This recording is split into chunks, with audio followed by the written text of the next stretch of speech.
नमस्कार, news are के खास कार्यक्रम 4 बड़ी खबर में आपका स्वागत है। मैं हूं आपके साथ रूबी। तो आज की पहली बड़ी खबर में बात होगी उत्तर प्रदेश की, जहां महाकुंभ के समापन के बाद सीएम योगी मेला क्षेत्र पहुंचे और घाटों की सफाई की। दूसरी बड़ी खबर में हम बात करेंगे दिल्ली की, जहां पूर्व मुख्यमंत्री और आम आदमी पार्टी के संयोजक अरविंद केजरीवाल राज्यसभा जाने की तैयारी में है। केजरीवाल को पार्टी पंजाब से राज्यसभा भेज सकती है। वहीं तीसरी बड़ी खबर में जिक्र करेंगे दिल्ली का ही, जहां आम आदमी पार्टी के निष्कासित विधायकों को गुरुवार को दिल्ली विधानसभा के प्रवेश द्वार पर ही रोक दिया गया। इस पर आपके नेताओं ने बीजेपी सरकार पर तानाशाही का गंभीर आरोप लगाया। वहीं चौथी और आखिरी बड़ी खबर छत्तीसगढ़ से है, जहां कांग्रेस के रायपुर दफ्तर में ईडी के पहुंचने पर पूर्व डिप्टी सीएम टीएस सिंहदेव ने बड़ा बयान दिया। उन्होंने इशारों ही इशारों में बीजेपी पर गंभीर आरोप लगाए। क्या है पूरा मामला, जानेंगे इसी कार्यक्रम में। तो आइए शुरू करते हैं 4 बड़ी खबर।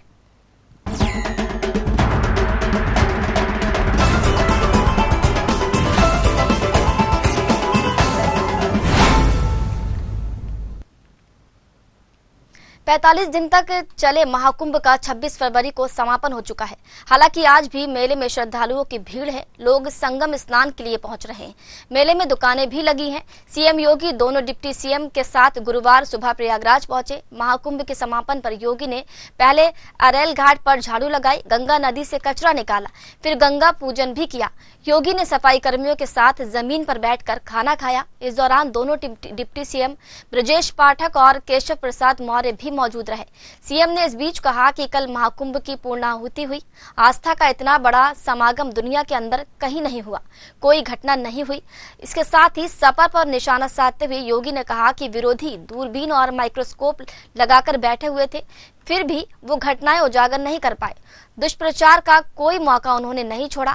योगी ने महाकुंभ से जुड़े स्वच्छता कर्मियों को 10,000 बोनस का भी ऐलान किया और कहा कि जिन स्वच्छता कर्मियों को 8 से 11,000 रुपए महीने के मिलते थे, इसे अप्रैल से बढ़ाकर 16,000 करेंगे। चलिए इस खबर पर ज्यादा जानकारी लेंगे। हमारे साथ संवाददाता प्रयागराज से नन्हे सिंह जुड़ चुके हैं। नन्हे, एक ऐसा उन्होंने उदाहरण दिया सीएम योगी ने, जागरूकता फैलाने की बात की यहाँ पर, क्योंकि स्वच्छता जिस तरीके से घाट पर गंदगी फैली हुई थी, क्योंकि महाकुंभ का समापन था, वो खुद गए वहां पर घाटों से गंदगी साफ की, उन्होंने झाड़ू लगाई। इस तरीके का परिचय उन्होंने दिया है, क्या कहेंगे? और इसके साथ ही उन्होंने जो सफाई कर्मी है उनके लिए बोनस की बात भी कही है, क्या कुछ जानकारी है?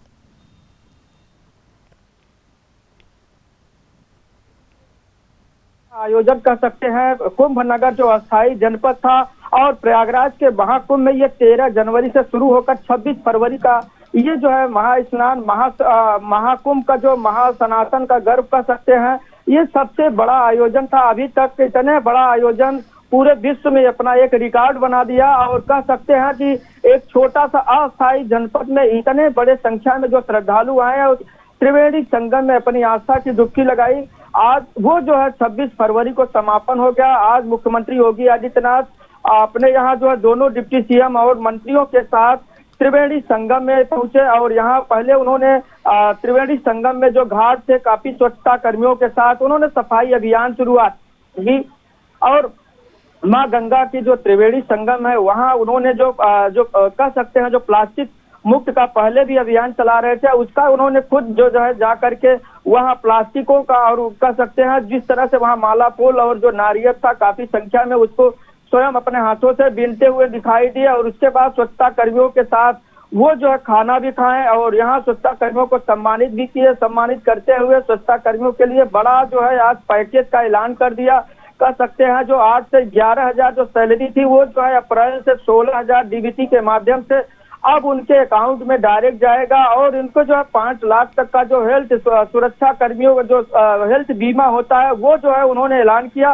और कह सकते हैं इसका एक स्वच्छता कर्मियों के लिए गठन का भी ऐलान कर दिया कि इसका एक अलग से ये जो संगठन होगा गठन होगा इसका।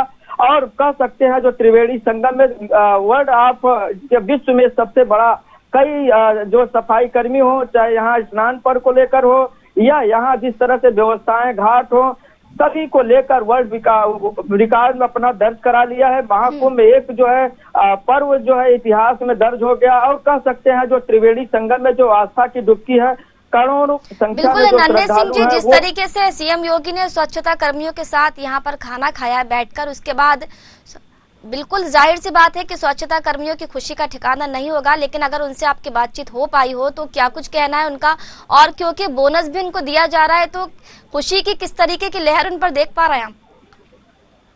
जी कह सकते हैं जो उनके साथ खाना तो खाए हैं, उनके साथ सफाई कर्मियों के साथ सफाई भी की, और दूसरी चीज कह सकते हैं उनके लिए जो ये खुशखबरी थी कि जो आज तक 11,000 सैलरी मिलती थी और उनको जो सैलरी थी अप्रैल में बढ़ाकर 16,000 कर दिया। इससे उनकी खुशी का ठिकाना नहीं रहा। जो स्वच्छता कर्मी थे वो काफी खुश नजर आए कि सीएम योगी उनके साथ इतने बड़ा ऐलान करेंगे। ये उनको नहीं जितनी वो आशा थी कि ये हमारे साथ इस तरह हमारे विभाग में इतनी जना बड़ा योजना जो है, इतना बड़ा जो है मुख्यमंत्री जो है ऐलान कर सकते हैं। लेकिन ऐलान के बाद वो तालियों की गड़गड़ाहट भी सुनाई दी मुख्यमंत्री योगी आदित्यनाथ के सभा में। और कह सकते हैं जो त्रिवेणी संगम में जो आस्था की डुबकी लगाने के लिए अभी भी करोड़ों की संख्या में श्रद्धालु आए, और आज हो समापन तो जरूर हो गया लेकिन अभी भी श्रद्धालु आ रहे हैं और त्रिवेणी संगम में स्नान कर रहे हैं। हालांकि बात किया जाए जो यहाँ जो डाइवर्ट रूट वगैरह था वो पूरी तरह से सामान्य हो गया है, खोल दिया गया है। अब लोग जो है घाटों तक पहुंच जा रहे हैं और यहाँ जिस तरह कह सकते हैं जो 60,000 से जो ज्यादा जवान लगाए गए थे उनको भी यहाँ से हटा लिया गया है। और अब सभी का जो है आज मुख्यमंत्री सम्मानित करेंगे और यहाँ जिस तरह सफाई कर्मियों के साथ पुलिस कर्मियों को भी यह सम्मानित करेंगे, यहाँ जो जवान लगाएंगे उनको आभार व्यक्त किया। और कह सकते हैं कि यहाँ जिस तरह से त्रिवेणी संगम में इतनी बड़ी कह सकते हैं जो यहाँ कोई रूल और ट्रैफिक का मैनेजमेंट नहीं होता, ये श्रद्धा और आस्था का पर्व होता है। क्या ये कह सकते हैं कि जो लोग इससे इतने बड़े आयोजन कर लेकर उंगली उठा रहे थे, सवाल खड़े कर रहे थे, अब ये इतना बड़ा आयोजन जो है वो सफलतापूर्वक संपन्न हो पाया है, क्या वाकई उन लोगों के लिए ये एक तमाचा है? जी कह सकते हैं कि ये विपक्ष है, विपक्ष तो आवाज उठाएगा ही, उनको भी मौका है। क्योंकि मौनी अमावस्या में जो भगदड़ हुई थी उसमें कुछ मौतें हुई थी, वो मुख्यमंत्री ने उनके शांति हवन के लिए कुछ संत कल भी यज्ञ किए थे। और अगर कह सकते हैं कि जो त्रिवेणी संगम में जो आस्था की डुबकी लगाने के लिए आए थे, मौनी अमावस्या में भारी संख्या में जो भगदड़ हुई थी उसमें विपक्ष ने काफी सवाल खड़े कर दिए थे, उसकी गणना अभी तक सरकार ने नहीं दे पाई।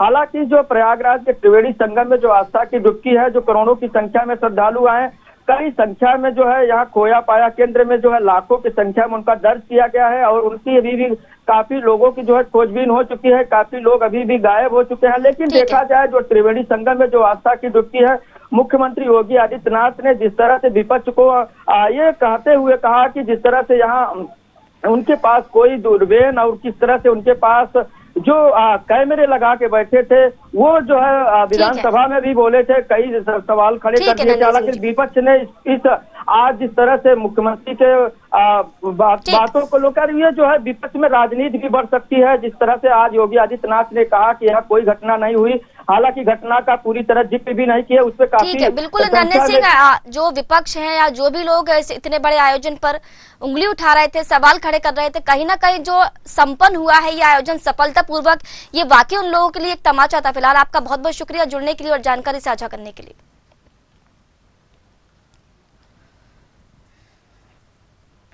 दिल्ली के पूर्व मुख्यमंत्री और आम आदमी पार्टी के संयोजक अरविंद केजरीवाल राज्यसभा जाने की तैयारी में है।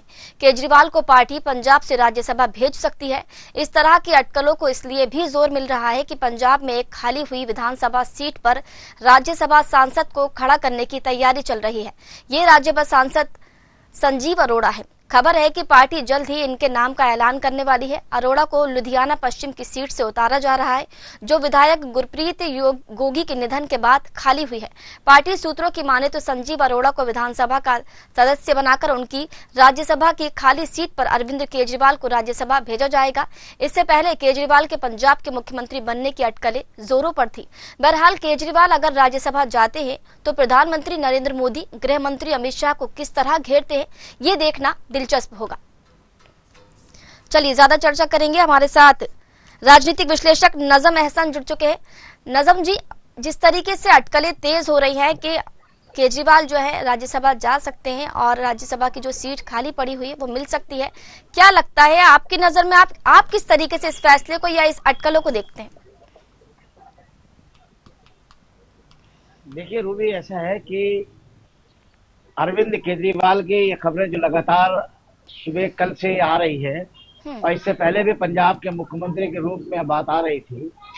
तो हमें तो चूंकि आज सुबह भी सोमनाथ भारती ने इस बात को इनकार किया है कि अरविंद केजरीवाल राज्यसभा नहीं जाएंगे, लेकिन संजीव अरोड़ा को आज लुधियाना से आम आदमी पार्टी ने प्रत्याशी बनाया है। तो इसका मतलब रास्ता बिल्कुल साफ हो चुका है कि अरविंद केजरीवाल का राज्यसभा में जाना तय हो गया है। लेकिन मैं आज आपको एक बात और बता दूं कि अरविंद केजरीवाल के बारे में कि अरविंद केजरीवाल बिना कुर्सी के रह नहीं पाएंगे और उन्हें राज्यसभा जाना ही पड़ेगा। दूसरी बात बहुत साफ है कि इनके नेताओं का जो नेता लगातार इस बात को निकल रहे हैं कि अरविंद केजरीवाल राज्यसभा नहीं जाएंगे, चाहे वो सोमनाथ भारती हो, चाहे वो आतिशी जी हो, ये सब लगातार अपनी बातों से कह रहे हैं। लेकिन इसमें भी कहीं न बहुत सारे राज छुपे हुए हैं। जैसे ही आज सुबह अरोड़ा जी की क्या नाम है नॉमिनेशन की लिस्ट आई है कि वो लुधियाना से उपचुनाव लड़ेंगे, तो अब ये साफ जाहिर हो चुका है कि अरविंद केजरीवाल या तो राज्यसभा जाएंगे या तो पंजाब के मुख्यमंत्री राज्यसभा जाएंगे। दोनों चीजें यहाँ पे बहुत साफ हैं। मैं आज आपको बता दूं अंदर खाने में, जो कि रही बात राज्यसभा जाएंगे तो वहां अमित शाह और प्रधानमंत्री नरेंद्र मोदी मिलेंगे, तो लेकिन उनका सामना कैसे करेंगे? हो सकता है कि ये पंजाब के मुख्यमंत्री को क्या मैं राज्यसभा भेज दें, ये भी हो सकता है। इनके अंदर क्या बात चल रही है। लेकिन हमें जो पूरा मैं आपको अंदर की हमारी जो जिज्ञासा इस बात से कहती है कि अरविंद केजरीवाल पंजाब के मुख्यमंत्री होंगे। अभी पत्ता इसलिए नहीं खोल रहे हैं कहीं ऐसा ना हो कि ये नॉमिनेशन की बात कह दें कि राज्यसभा जाएंगे तो इनके में बगावत ना हो जाए कहीं, इस बात का भी है डर है इनको। लेकिन ये पंजाब के मुख्यमंत्री राज्यसभा जाएंगे और अरविंद केजरीवाल पंजाब के मुख्यमंत्री बनेंगे। बिल्कुल, अगर राज्यसभा जाना इनका अगर सर तय होता है और ये पहुंचते हैं तो क्या लगता है, क्योंकि पहले तो उन्होंने बहुत कोशिश की प्रधानमंत्री नरेंद्र मोदी और गृह मंत्री अमित शाह को घेरने की, अगर राज्यसभा पहुंच जाते हैं तो किस तरीके से घेरेंगे और क्या कुछ इनके प्रयास रहेंगे, क्योंकि अभी तो विफल होते हुए नजर आए हैं? देखिए, आम आदमी पार्टी जिस तरह से आज आपने देखा होगा दिल्ली में उनके विधायकों को विधानसभा में घुसने नहीं दिया, आपने देखा, आपने सुना भी है। आतिशी विधानसभा जो कि विपक्ष के नेता हैं और वो बाहर उनको रोक दिया गया, बैरिकेडिंग पे रोक दिया गया। उन्होंने कहा कि स्पीकर हमें अंदर नहीं जाने दे रहा है। तो अब वहां के स्पीकर मुख्यमंत्री क्यों नहीं जाने दे रहे हैं? ये तो आतिशी इस बात को लगातार बात को कह रही है, वो बहुत सारी बातें कह रही, इतिहास में पहली बार हुआ। लेकिन अरविंद केजरीवाल जी, आज आपको मैं रूबी बता दूं इस बात को कि केजरीवाल जी राज्यसभा में मेरी समझ से राज्यसभा नहीं जाएंगे, वो पंजाब के मुख्यमंत्री बनेंगे, पंजाब के मुख्यमंत्री राज्यसभा चले जाएंगे। बिल्कुल नजम जी, आपने जजमेंट लगाया है, लेकिन वाकई अब ये देखने वाली बात होगी कि वो राज्यसभा पहुंचेंगे या पंजाब के मुख्यमंत्री बनेंगे। फिलहाल आपका बहुत बहुत शुक्रिया विस्तृत चर्चा के लिए।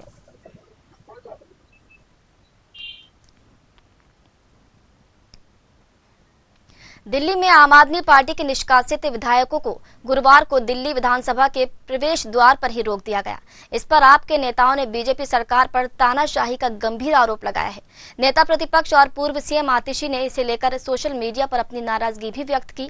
आम आदमी पार्टी के नेताओं का कहना है कि ये उनके संवैधानिक अधिकार का उल्लंघन है। बता दें कि आम आदमी पार्टी ने यह भी आरोप लगाया है कि उनकी पार्टी के निष्कासित विधायकों को दिल्ली विधानसभा में एंट्री पर रोक लगा दी गई है। बता दें कि आम आदमी पार्टी के 21 विधायकों को सदन से निष्कासित किया गया है। इन निष्कासित विधायकों को दिल्ली की पुलिस ने बैरिकेड लगाकर विधानसभा में प्रवेश से रोक दिया। केवल आप विधायक अमानतुल्लाह को ही विधानसभा में एंट्री मिली है। बता दें कि दिल्ली विधानसभा चुनाव में आम आदमी पार्टी को 22 सीटों पर जीत हासिल हुई थी। ऐसे में उसके 21 विधायकों को विधानसभा में प्रवेश से पहले ही गेट के बाहर रोक दिया गया। चलिए ज्यादा जानकारी लेंगे, माफ कीजिएगा, ज्यादा चर्चा करेंगे। हमारे साथ राजनीतिक विश्लेषक आलोक सोती जी जुड़ चुके हैं। आलोक जी, बहुत बहुत स्वागत है आपका। जी, आलोक जी, जिस तरीके से ये तस्वीरें सामने आ रही हैं कि जो विधायक है, हालांकि इन विधायकों को, क्योंकि 22 विधायक यहाँ पर आपके हैं और 21 विधायक 25 तारीख को यहाँ पर पेश हुए थे, उसके बाद एक विधायक जो गैर हाजिर थे, अब आज उनको जाने की इजाजत मिल गई है, लेकिन जो बाकी के 21 विधायक हैं वो वहाँ पर प्रदर्शन कर रहे हैं, शोर मचा रहे हैं, जो कि नियम में नहीं है। क्या ये सही है? जी हाँ, आपने देखा था जिस तरीके से पिछली बार को अगर देखा जाए, कहते हैं इतिहास अपने को, हिस्ट्री रिपीट इटसेल्फ, जिस तरीके से आपने देखा था कि आम आदमी पार्टी के समय बीजेपी के जो 8 विधायक होते थे उनको मार्शल के द्वारा निष्कासित किया जाता था। अब कुछ वैसा ही होता हुआ फिर से आपको एक बार दिखाई पड़ रहा है। जिस तरीके से उपराज्यपाल का साहब का जो भाषण था उसको होने नहीं दे रहे थे, और छोटे छोटे इशू थे जैसे कि भगत सिंह की तस्वीर का स्थान बदलना, अंबेडकर साहब की तस्वीर का स्थान बदलने पर ही लेके वो शोर शराबा हंगामा हो रहा था। ऐसे में आप पार्टी के जो 22 विधायक जो निर्वाचित थे, चुन के आए थे, उसमें 21 उपस्थित थे, तो सबका सब निष्कासन कर दिया गया था। और ये निष्कासन लगता है काफी लंबा किया गया था। और आज आपने देखा कि जिस तरीके से बैरिकेड लगा के दिल्ली पुलिस ने उनको विधानसभा के अंदर ही नहीं जाने दिया, तो ये भी एक सोचनीय विचार करने की बात है। क्या लोकतंत्र के अंदर इतनी ज्यादा कड़ाई हो सकती है? हाँ, ये बात जरूर है कि अगर आप विधायक विधानसभा के अंदर जाएंगे तो वो सभा को नहीं चलने देंगे और अपना रोष प्रकट करते रहेंगे, लेकिन फिर भी लोकतंत्र के अंदर कोई बीच का रास्ता निकाला जाता है। इस तरीके से रोकना बहुत ज्यादा उचित नहीं लगता है। ये आज का एक काफी विषय रहेगा, इसमें आप देखेगा इस विषय पे काफी चर्चा हो रही होगी। क्या लोकतंत्र में ऐसा भी किया जा सकता है? बिल्कुल आलोक जी, यहाँ पर पूर्व सीएम आतिशी का कहना है कि ये उनके संवैधानिक अधिकारों का यहाँ पर उल्लंघन किया जा रहा है, और बीजेपी पर उन्होंने तानाशाही का गंभीर भी आरोप लगाया है। तो क्या लगता है, ये आरोप उनका सही है? कुछ हद तक तो उनका सही है, क्योंकि उनको अंदर तक जाने दिया जाता। देखने वाली बात ये है कि जो अध्यक्ष है सदन के, उन्होंने कितने दिन के लिए निष्कासित किया था। क्या ये निष्कासन केवल एक ही दिन के लिए था या पूरे सेशन के लिए था? इस बात का जो है विचार करना था। हमें लगता है कि ये निष्कासन काफी था, लेकिन फिर भी आपको विधानसभा के परिसर में तो आने को अधिकार है ही है, लोकतांत्रिक अधिकार है, वहां आना चाहिए था। गेट के बाहर उनको रोक पाना ये हमें लगता बड़ी अप्रत्याशित घटना है। शायद विधानसभा में, दिल्ली विधानसभा में पहली दफे इस प्रकार की ऐसी घटना हुई होगी। उनको विधानसभा परिषद के अंदर तो आने चाहिए। सदन के अंदर जो है वहां पे अगर निष्कासन की उनकी लंबी समय के लिए निष्कासन है तो आप उनको जो है सदन आने से रोक सकते हैं, लेकिन परिसर आने में नहीं रोक सकते हैं। इस प्रकार की घटना जो है विचार करने योग्य है। बिल्कुल। ये जो एक विधायक है जिनको अंदर जाने दिया अमानतुल्लाह खान को, और पिछले जब विधानसभा 25 तारीख की बात थी, जब ये सारे विधायक मौजूद थे, वो मौजूद नहीं थे, तो क्या ऐसे में इन्होंने कोई नोटिस भेजा होगा? क्या लिखित में दिया था इनकी गैर मौजूदगी वहां पर रही? तो इन पर क्या कोई कार्रवाई नहीं होनी चाहिए? देखिए, ये वहां पे जो भी कार्रवाई हुई थी वो शोर शराबे को लेकर हुई थी कि विधानसभा चलने नहीं दिया जा रहा था, उपराज्यपाल साहब का अभिवादन भाषण चल रहा था। तो ऐसी स्थिति में ये वहां पे जब मौजूद नहीं थे, जब निष्कासन हुआ था, तो 21 विधायकों के ऊपर ही ये कानून लागू हुआ था कि उनको जो है सस्पेंड किया जा रहा है। लिए वहां पे उपस्थित नहीं थे, इसलिए इनके खिलाफ कोई कार्रवाई नहीं हुई थी। अतः इनको जो है आज अंदर जाने का मौका मिल गया। अब ये अगर अंदर जाके किसी कार्रवाई में जो बिन बाधा पहुंचाएंगे तो इनका भी निष्कासन हो सकता है। लेकिन सबसे बड़ी विचार करने वाली जो आज की सबसे बड़ी खबर ये है कि परिषद में घुसने नहीं दिया गया, जो कि हम लोग को सूचना मिल रही है कि पुलिस ने बैरिकेड लगा के रोक दिया है। तो कम से कम परिसर में तो आने दिया जाता। अगर उनका निष्कासन जो है सदन से हुआ है तो सदन में नहीं आ सकते, लेकिन विधानसभा के परिसर में तो उनका लोकतांत्रिक अधिकार है, वहां तक विधायक तो आ ही सकते हैं। बिल्कुल आलोक जी, सदन में नहीं जाने देते, लेकिन कम से कम जिस तरीके से आपने कहा कि परिसर में आने देते तो शायद उनको जो ये अपनी बेइज्जती महसूस हो रही है शायद वो ना होती। फिलहाल आपका बहुत बहुत शुक्रिया चर्चा करने के लिए।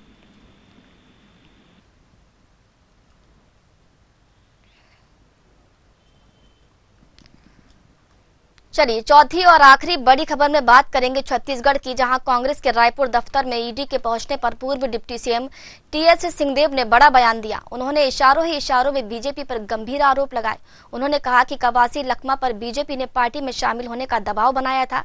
अगर वो बीजेपी में शामिल होते तो उनके खिलाफ कार्रवाई नहीं होती। उन्होंने कहा कि हालांकि इसमें अभी अफवाह नहीं कहूंगा। तो खबर आपको छत्तीसगढ़ से बता रहे हैं, जहां पर डिप्टी सीएम ने बड़ा बयान दिया और कहा कि ये जो बीजेपी है, बीजेपी उन्हें लखमा पर बीजेपी ने पार्टी में शामिल होने का दबाव बनाया था। अगर वो बीजेपी में शामिल होते तो उनके खिलाफ कार्रवाई नहीं होती। उन्होंने कहा कि हालांकि इसे मैं अभी अफवाह नहीं कहूंगा। देखिए, डिप्टी सीएम ने इशारों में बीजेपी पर यहाँ पर गंभीर आरोप लगाए हैं कि कवासी जी के ऊपर ये भी दबाव बनाया गया कि फलाने जगह आ जाओ तो सब ठीक हो जाएगा। मैं नाम नहीं ले रहा हूं, लोग समझदार हैं, राजनीतिक पार्टी में लोग समझदार हैं, यहां तक बात हुई तो आप समझ लीजिए कि क्या हो रहा है। बाकी जो जांच की प्रक्रिया है, इसमें जो जानकार होते हैं, वकील हैं, इन बातों को जो जानते हैं, वो ये कहते हैं कि ये सारी जो जांच है वो किस चीज पे निर्भर करती है। कि आप कह रहे हैं कि पैसे की गड़बड़ी हुई, तो पैसा मिला क्या?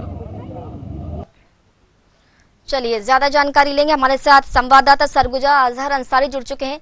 अजहर, जो डिप्टी सीएम उन्होंने इशारों पर बीजेपी पर गंभीर आरोप लगाए और कहा कि कवासी लखमा पर बीजेपी ने पार्टी में शामिल होने का दबाव बनाया था।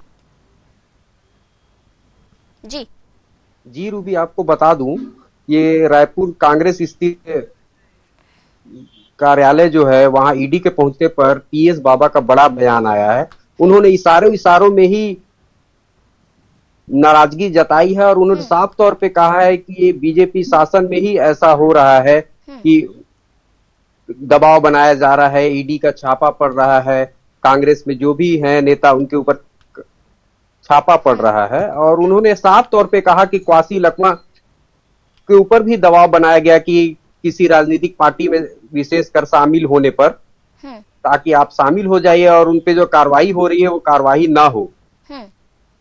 उन्होंने साफ तौर पे कहा कि ईडी जिस तरह की कार्रवाई एक तरफा कर रही है वो देश के सामने है और लोग देख रहे हैं, जनता इसको समझ रही है। तो कहीं ना कहीं वो ईडी पर भी आरोप लगा रहे हैं। जिस तरीके से उनका ये बयान आया है कि ईडी एक तरफा कार्य कर रही है, तो अजहर ऐसे में तो ईडी भी जो है वो सवालों के घेरे में आ रही है यहाँ पर। जी, साफ उनके कहने से अनुसार तो साफ ईडी पर सवाल खड़े कर रहे हैं। वे जिस तरह की कार्रवाई कर रही है, उन्होंने कहा कि एक डायरी मिली है जिसमें पैसे की लेन देन है। उसमें डायरी में जो लिखा हुआ है पैसे के लेन देन के बारे में, उन्होंने कहा कि अगर मैं आपको एक डायरी में आपके नाम से इतना पैसा दिया लिख दूं तो क्या आपके ऊपर कार्रवाई होगी?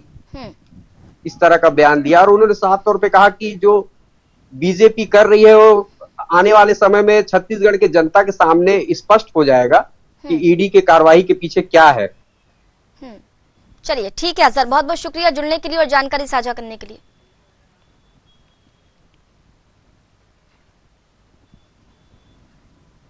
तो ये थी 4 बजे की 4 बड़ी खबर, जहां हमने आपको दिल्ली, उत्तर प्रदेश और छत्तीसगढ़ की खबर से रूबरू कराया। कल फिर हाजिर होंगे 4 बड़ी खबर के साथ। तब तक के लिए मुझे दीजिए इजाजत। नमस्कार।